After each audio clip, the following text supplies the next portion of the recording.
இன்றைக்கி நாம் அருமையான டேஸ்ட்டில் அரிசி பாயசம் ஈஸியாக எப்படி செய்கிறதுன்னு பார்க்கலாம்.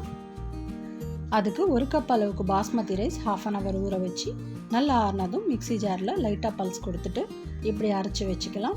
பவுடர் ஆகாமல் பார்த்துக்கோங்க. இப்போது 1.5 லிட்டர் மில்க் எடுத்துக்கிட்டு பாயில் பண்ணிக்கலாம். பாயில் ஆனதும் கொஞ்சமாக எடுத்து வச்சுக்கிட்டு குங்குமப்பூ மிக்ஸ் பண்ணிக்கலாம். இதனால் பாயசத்துக்கு நல்ல கலர் அப்படியே டேஸ்ட்டும் கூடும்.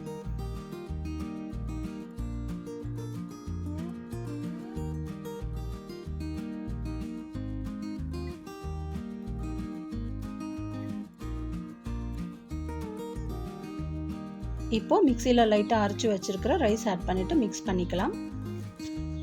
பச்சரிசிலையும் இந்த பாயசம் நல்லாவே இருக்கும். இன்றைக்கி நான் பாஸ்மதி ரைஸில் தான் பண்ணுறேன்.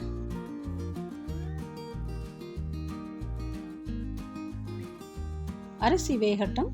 நல்லா வெந்ததுக்கு அப்புறமா தான் 200 கிராம் சுகர் ஆட் பண்ணிக்கணும். அப்படியே 1 டீஸ்பூன் ஏலக்காய் தூள், கூடவே க்ரஷ் பண்ணி வச்சுருக்கிற முந்திரி பிஸ்தா சேர்த்துக்கலாம்.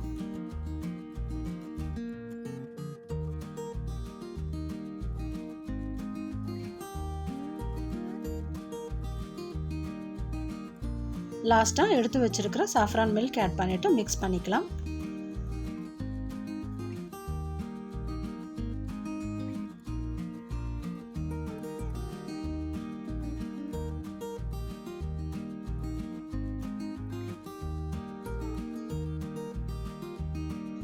பார்த்தீங்களா, கன்சிஸ்டன்சி இந்த மாதிரி திக்காக க்ரீமியாக இருக்கும்போது ஸ்டவ் ஆஃப் பண்ணிக்கலாம்.